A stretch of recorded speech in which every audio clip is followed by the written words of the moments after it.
बरेलवी का शिरक क्या है जी, वो नबी सल्लल्लाहु अलैहि वसल्लम को नूर मानते हैं। वो क्या लिखा है जी, तेरी नस्ल पाक में बच्चा बच्चा नूर का, तू है ऐने नूर, तेरा सब घराना नूर का। ये फतवा लगाओ इसके ऊपर।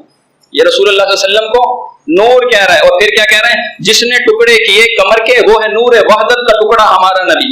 लगाओ जी फतवा इसके ऊपर। ये कौम मान रही है, ये हमसे कहती है इसको तो कह दो गलत, लेकिन देवबंदी पे जब बात आए इसको नहीं कहना। उठाए देवबंदी की किताब खसाइल नबवी, किसने लिखी, ज़करिया कांदलवी ने, कि कहता है कि रसूलुल्लाह सल्लल्लाहु अलैहि वसल्लम के सरों में जूं नहीं होती थी इसलिए कि हुजूर अक़दस सरासर नूर थे। और फिर यूसुफ लुधियानवी की किताब उठाएं, इख्तिलाफ उम्मत और सिरात मुस्तकीम, उसमें क्या लिखा, आप सल्लल्लाहु अलैहि वसल्लम बैक वक्त नूर भी हैं और बैक वक्त आप बशर भी हैं। बताइए, नूर वो मान रहा था, आपने फतवा लगाया, नूर ये मानता है, कोई फतवा नहीं। ये दोहरी पॉलिसी है। एक मयार बनाओ, किताबुल्लाह पे परखते जाओ, जो उससे कुफर करता रहे, जो उससे इनहराफ करता रहे, उसका रद्द करते जाओ, जो इनका हामी हो हामी का भी रद्द करो, ईमान खालिस हो जाएगा।